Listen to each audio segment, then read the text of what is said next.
week, we're going to learn how to dance in Ohio. Mike's going to talk about Wonka, and we'll talk about Cody Rhodes, the American Nightmare. And now your host, Mike Indeglio. What is up, team? Welcome to K&M Geekly. Just a sneak peek at two geeks and what's been getting them through the week. Floating in the clouds, We're floating in the clouds this week because of reasons. I'm joined, as always, by my dear friend and partner, come hell or high water. That's Keith Varney. How you doing today, Keith? I'm doing pretty well. It's a beautiful day here in New Jersey. As soon as we're done this, I'm going to go waddle myself through the neighborhood. It's going to be nice. Yeah, I was thinking of the same. I was going to take a nice walk today. I have not slept well the past couple nights, but I did get a little bit of rest this morning before we recorded our new slate of toys videos. I got a big week ahead I'm really excited about, Keith. Really, really excited about. We'll talk a little bit more why later, but on the docket, this Friday, I'm taking CEO Jen, Chancellor Jen of the channel, to see Billy Joel. So I don't know if you have a bucket list concert, if you've already knocked it off. Mine was Radiohead, and I've seen them a bunch of times. And CEO Jen's is Billy Joel, and I guess assumed everybody's seen Billy Joel 5 or 6 times in their lives, but I have not. Yeah, I love Billy Joel. I've never gone to a concert. I hear they're great, though. They are great, and it seemed like he was going to be slowing down. And in fact, when I bought the tickets to this weekend, it was going to be the close of his residency in Madison Square Garden. But it seems like he's continuing to tour. So they just released a new single. I know, which we're going to talk about a little bit later, Keith. Oh, we are? Yes. Okay. So anyway, and then we've got the Super Bowl coming up.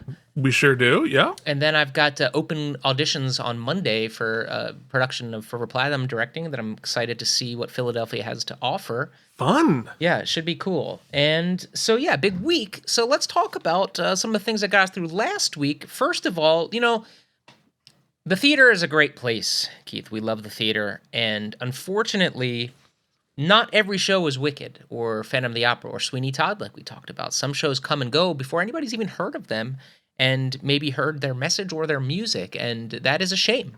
No matter whether you like a particular show or don't like it or what, you never want to hear things closing. It always sucks because people are out jobs. But this week we're losing 2 good ones. We're losing, in fact, today as we record this, we're losing Harmony is the last performance of Harmony. Yep. Which a couple of my friends made their Broadway debuts in their 40s, which is awesome to me. Yeah. And there's still hope, man. There's still hope. There's still hope. And also a little show called How to Dance in Ohio, which really had something to say about inclusivity, about representation, and about being seen. And you went to see it, Keith. You snagged one of those last tickets. So let's talk a little bit about How to Dance in Ohio. Yes. So How to Dance in Ohio is a... you took my Instagram picture. Oh, wait, no, that's not my Instagram picture. It's somebody else's. So anyway, this is a musical based on an HBO documentary about a group of neurodiverse people going into a sort of therapy on how to interact with the rest of the world, and sort of and so the therapist had this idea as to help all the people have their first dance, which can be very challenging. It can be loud, can be a lot of lights, can be a lot of social stuff that for people who are neurodiverse can be challenging, but found a way to do this in real life, and it was this great sort of affirming situation. And so they've adapted that documentary into a musical featuring a cast of neurodiverse actors playing neurodiverse characters, which was really groundbreaking, because so often you have people playing that who aren't that, and to have the representation of to tell this story right by the people telling that story, and there's sort of a line in that community. And it's in the show. It's like, no stories about us without us, right? And so this show is performed by the people who are neurodiverse, and so it's a beautiful beautiful story both on stage and off, Mm-hmm. knowing the reality here. And so they basically adapted the documentary into a musical telling that same story. And so I believe the character names are the names of the real people and some of their basic ideas. Now, of course, they embellished to make it a musical. But it starts out with that part of the cast coming out and talking directly to the audience, explaining exactly what is going to happen. And so the whole theater was built out to be welcoming to people with neurodiversity. And so there were sort of cool down areas in the theater. You noticed it was pretty dark when you walk in there, so you don't have the bright lights in the house. And so it was the whole show was built to be welcoming and represent that community. And so the show itself, it's got a sort of a pop rock contemporary musical theater score. I thought the score is really good. And these performers are amazing. They were so good. Every one of them from top to bottom. And so it's a really beautiful production. I definitely cried at the end. And it's very moving, very emotional. I think, if I were to look at it, I think that there could have been plot wise, it could have been a little bit more happening. Mm-hmm. But it was really eye opening, and I learned a lot from it, and that it sort of addresses the well intentioned folks who don't understand at all, and so one of the plot points is a inspirational article written about them, which completely treats them like victims, like they're suffering from this, that, the other thing, and making a hero of the person helping them and cutting them out of the story. And and I think there's some really important things to say there about how people like us who are not neurodivergent should be relating and thinking about and treating this group of people. So it was really inspiring to see on the stage. I think that,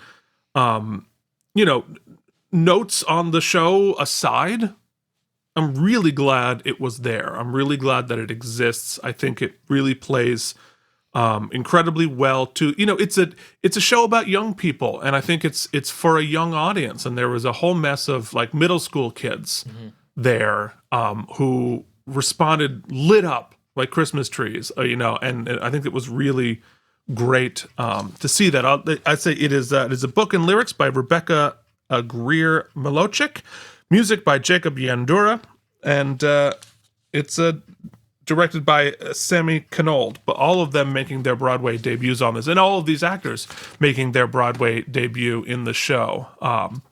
Really, really fun. So if you're watching this, today will be the 5th. Monday, you have until Sunday to see it before it closes. If you get a chance, go see it. It's at the Belasco Theater on Broadway. Really enjoyed it. I hope that they put out. I think they did put out the cast album. I look forward to listening to that. Yeah, me too. It's got some really catchy stuff and some just great performances by such an interesting group of people. There's a conversation ongoing in this business across the arts about what types of actors, identity of actors, be it religious, be it ethnic, be it all kinds of things. Who should tell what stories? It's an ongoing conversation. It's one that I think you and I, as sitting from our perch of privilege, are best to just do a lot of listening and hearing and. Yep. And this is a great example of, I think the story is more powerful, probably told by people 1,000%. telling their stories. That's not to say there aren't neurotypical actors who could be playing these parts, but is the story better told? It is. I think this is really proof positive that it absolutely is better told. It is more meaningful. It is more profound, and that you're sacrificing nothing. Mm-hmm. Like right. These are just first class Broadway performers flat out. Like there's no compromise asterisks being made whatsoever. And it only added to it. And once again, hopefully there were people sitting in that theater that felt and were seen maybe for the first time, or Yeah. realize that this is an avenue for them that they didn't know before. And so I hope that, I hope it can find maybe some regional love as well, and give more Yeah. people an opportunity to tell stories. Yeah, and it should too. I hope it tours. I don't know if it will, but I think it would do well there. And yeah, it's valuable for me as the well-intentioned guy who doesn't have a lot of experience in this community, to like sit down and listen, and like I have thinking to do. I have thoughts to like I have some work to do to really continue to understand, and on how to communicate about. Really appreciated the chance to do that. So anyway, And I think because enjoyed of that, I think the vibe around this show, and what I've heard, and just the kind of, a lot of times when a show closes within a few months of opening, it's just straight a flop, and that's how it's seen or heard. But in this case, I think it achieved a lot of what it set out to do, which is much more success than just because it closed early. It brought something very heartfelt to Broadway and told an important story. So glad it was there. So you still got a week. Check out How to Dance in Ohio. If not, check out the soundtrack, support the artists, and or wait for it to see you on tour or in a production near you. Keith, I had a chance with CEO Jen to watch. Oh, did I? Oh, I haven't. That's because I went backwards. Okay, so this is topic 2. To watch Wonka. Timothée Chalamet joined, and I. It's a prequel, is that right? Yeah, but I gotta. Yes. All right. You set it up real quick. Directed by Paul King, screenplay by Simon Farmaby and Paul King, story by Paul King, and of course characters by Roald Dahl. So here's the thing. All right. Okay, here we go. Oh, we got a thing coming. Oh, CEO Jen is home. Yeah, the thing is this. I did not know what to think about this. It was hard to know if it was a musical like the original. It was hard to know what the vibe was going to be, what the story was. The trailers were very much just, the IP, come see Wonka. And we saw how that went with the Johnny Depp reimagination of it. We tortured Hugh. He hated it. Come watch him suffer. Yeah, he's a jerk. So my fear was it was going to be just kind of another IP cash-in that we've had so many reboots and rethinks of. And, I'll say I'm going to look at this through 2 lenses. But first, just a general watch. What gave me hope for this film was that it's by the sort of creative powers that brought us the Paddington movies. Now, I don't know if you've watched the Paddington movies, but on an afternoon with COVID, I ended up watching the Paddington movie and absolutely loved it. It had a sort of nugget of just real earnest, heartfelt wanting to tell story for children, and it didn't feel like it was talking down to anybody. It just was good-hearted, and that came through, and I really loved it. And because of that, I was okay to watch Wonka. So we got it, and Jen and I sat down to watch it, and I will say that the first 10 minutes of this film tell you exactly what this film is going to be. And to my surprise and delight, it is a musical. Oh, great. We are singing, we are dancing, we are doing musical. As it should be. As it should be. On the whole, I really liked it. I think it's a little too long. It's like 2 hours plus, which the original is 76 minutes, man, or it's like 86 minutes. It's short. And this doesn't need to be over 2 hours. The plot is just razor thin. Very little conflict. It's like he wants to make chocolate, and then he gets... And there's... The biggest problem is this. It's not a Roald Dahl story. It's based on the characters. It's a completely original story. And it's one of these origin stories. It's missing all the anti-Semitism? For Willy Wonka. And... he's just sort of like a character that is magic, but yet still sort of like gets imprisoned by the Thénardiers. It borrows a lot from a lot of things. So it's very clear that my biggest misconception is that it is very much unlike Wonka, which is like a kid movie, but there's also plenty for adults. This is a kids movie. This is written for a child to follow the plot. It's really not much to it. So that's my criticisms. Okay. That the children's movie is written for a child? Well, just like if you're going in looking for the sort of any sort of cutting insight or Right. you know, The darkness and gravitas yeah, of Gene Wilder. or even whimsy real. It's just really much a kid's movie. However, I feel like it's done in earnest, right? So it never feels like it's just kind of try to pull cash from it. I think Timothy Chalamet is actually really pretty good. He sings well. He's fun as kind of like the hero of the story. He's got a little child sidekick who's his sort of his Charlie, who is really giving it her all. What's challenging is that she's really the only child actor in the film, and the rest of the cast is incredible. Keegan Michael Kay is in it. Kala Lane is in it. Patterson Joseph, Matt Lucas, Matthew Baton. I mean, Rowan Atkinson does a bit part, and they're all so good, and putting everything they have into it that it really was a high bar to set for this kid actor who's really going for it, but it comes up a little short at times. I hate to say it. Oh no! I hate to say it. And the other thing I would say is that I think they, Keith, we're in this era where SFX are so easy to do that they're sort of losing their magic a little bit. Digital effects are sort of losing their magic a little bit, and this movie suffers from digital effects where I think there's so much they could have done practically that just they don't, and it. But then again, I'm not a kid, right? Like to a kid, it might read different. The music is pretty good. There's like 2 or 3 songs that I really liked, and some others that I think really serve the plot. So in all, Wonka is a pretty fun watch. I think, especially if you have kids, I think they'd be into it. Now, here's the one rub though. It made us go, oh, hey, let's pull up the DVD of regular Willy Wonka and watch that again. Sure. Right.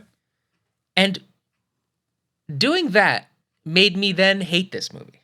Because why bother? Nothing. Willy Wonka is almost perfect. Willy Wonka and the Chocolate Factory, the Gene Wilder musical, is almost perfect. Yeah. And what this movie really lacks is, like you said, there's a sinisterness. Like, oh, yeah, and it's dark. This sort of corked insanity in the Wonka character, in his intentions, in the rest of the world, which is scary. Yeah, which is also you also see in Matilda and a lot of doll properties, and it just that isn't that flavor, that signature of doll the work salt of the menace is completely washed out of this film. Regardless. You shouldn't be comparing them anyway because nothing's going to compare to the original. But you could do a lot worse with your kids than a watch of Wonka. But if you really love your kid, just watch the original with them. Yeah, fair enough. Keith, I just want to quickly talk about something on Netflix I watched called American Nightmare. It's not Cody Rhodes. It's not wrestling. Keith fooled you. You didn't fool me. I just always try to make it a little bit wrong. I love to check out the latest hotness on the Netflix. There's a 3-part docuseries about this really wild story that you'll probably remember once you start watching this. The rough outline is these girlfriend is abducted. This house is broken into, and this guy's girlfriend is abducted. I think it's a week or a little less than a week later, she's just dropped off at home. They drop her off at home, and the police and everybody says, "Oh my goodness, this was clearly a hoax." So the question then that is explored over the next 3 episodes is, was she really abducted? Was it a hoax? Did they plan it? Why did they plan it? Maybe she really was kidnapped and the police were lying. What's going on is the question. I will say just this, as to not giving anything away. The story is interesting enough and has enough to say about current investigative practices, current kidnapping for hire, current media salacious hoaxes, how you can exploit that. So it has enough to say that warrants watching this. And the story's crazy enough, the resolution is crazy enough that it's definitely worth a watch. I think the framing device of this is pretty interesting. In each 3 parts, they sort of show it from a different angle, and then in the 3rd part is the reveal. So I like that setup. The problem, though, is that each episode is about an hour long, which makes this 3 hours, and it's really a 45-minute kind of dateline. You know what I'm saying? They really stretch it. That said, it's really well done. It's actually they use a lot of though there are reenactments, they also use a lot of first person footage and such. So it passes my muster as sort of a investigative watch. And I think it's worth watching. So I wanted to highlight that there's a lot you can pass on Netflix these days, but this one is definitely worth a watch. It's American Nightmare. You can check it out on Netflix now. Keith, that brings us to our weekly rad, and I wanted to do something interesting this week, a little crossover with our Patreon page. Because as you mentioned at the top, I didn't know until last night that Billy Joel has a new single. It's his first single he's released in 17 years. Now, for those of you who don't know, Billy Joel, obviously iconic American songwriter, sort of became disillusioned because of dealing with alcoholism, dealing with fame, dealing with critical, just micromanaging, dealing with relationships, his relationship with the music industry, decided he wasn't going to be a songwriter anymore. He, one of the greatest, most prolific songwriters of our time, decided to not write anymore. Yeah. And kind of the opposite, right? A lot of people who become famous musicians don't want to play the hits anymore. Billy Joel decided he wanted to keep performing, but he didn't want to write new stuff anymore. He just wanted to do the hits to get out from under the kind of crushing weight of expectation. As we all do, Keith, later in life, we sort of deal with our anxiety and deal with how much time we have left and maybe mistakes we've made. And sort of he's come to a place where it appears as though through recovery, through whatever realizations, that he wants to get back in touch with that part of his life. And it's crazy to think that someone who's so talented, right? And I speak to you, I'm asking you as kind of a writer, so talented and heralded for his work, could become disillusioned with it, and then would be so trepidatious as to wait almost 2 decades to actually put new stuff out there. And I wanted you to speak for a minute as to just like what it feels like. I don't think people understand. A lot of people aren't creators like that. I don't care if you're good or bad, to just take something you've written and then give it to the public, and then at the same time then have those public write articles and dissect it and decide whether you're trash or not, what that could potentially feel like, and whether you can understand and empathize with someone who would just say, regardless of how famous, I can't do this anymore. Sure. I mean, I've obviously never had anything scrutinized at the level Billy Joel has, but I can certainly speak to the vulnerability of putting stuff out like that, and how, I think how the people out there react to it, how the critics react to it, how, whether it's successful or not, that can weigh on you. But also, I think, and he dealt with, and I've certainly dealt with, the grind of the industry, right? And the music industry, the theater industry, collaborators, producers, record companies, that kind of stuff. Like, it is, all of that, it can be such a grind that you can lose what you loved about it.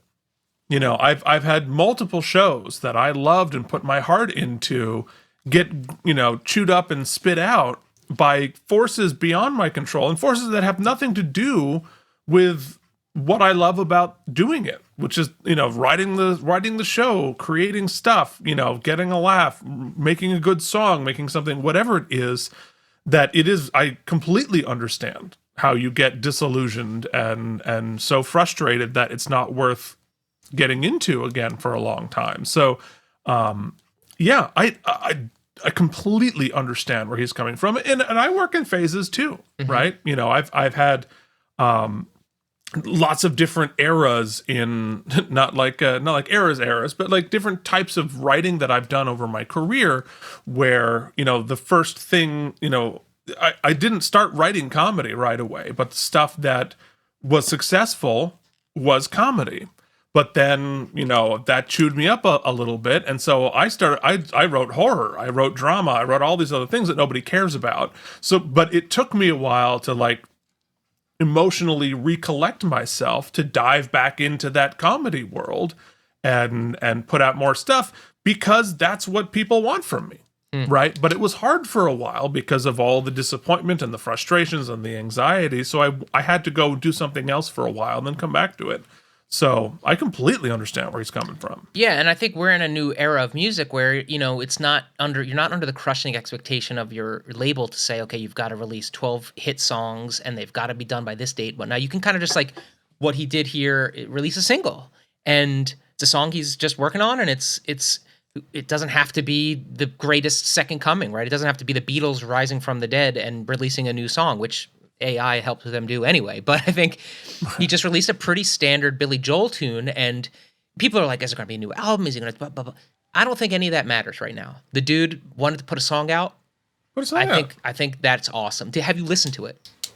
I've only heard a little clip here or there, so I have not actually sat down and listened to it. So folks, over on our Patreon page here at patreon.com/KNM, Keith and I are going to do our first listen of the new Billy Joel tune, and then just have a little conversation about it musically as musicians and just chat about it. But then we're going to, so that we can't play that because YouTube, but you can listen to that on our Patreon, and we'll beam right back in here to just kind of talk about how we feel lyrically about it and end the show. All right? No. That's Patreon exclusive. The whole bit. You're right. The whole bit's Patreon exclusive. But I just wanted to say, I think it's awesome. It can't be understated. It's like Sondheim's last piece is getting produced, and great artists' work needs to be heard. And so I always really thought we were going to have to wait till Billy Joel passed away for him to like posthumously release whatever he had been working on. I'm sure he kept writing. There's no way you don't keep writing. And I'm sure a lot of that is for him. I'm sure a lot of that isn't for us, which is something a lot of other people don't understand either. Is that for sure. There are hundreds of songs that people write for themselves. I have probably 150 songs that no one will ever hear. I still love to write songs. I just don't write them for people. It's a thing. Anyway, so that's my weekly rad, is that one of the greatest of all time released a new song this week, and that is a big deal. And I'm going to go see him this weekend, maybe hear it live. Yeah. Oh, that'll be fun. Pretty crazy. But guess what? He's playing it live tonight on the Grammys, or last night on the Grammys. So if you're checking this on YouTube, you can just go and watch the performance now as we speak. Very cool. So anyway, Keith, that said, it's never too late. It doesn't matter how famous you are. There's always time to do it or do it again. So don't let anyone yuck your yum. Keep on doing the things you find fun, and until we all meet again, keep on geeking on.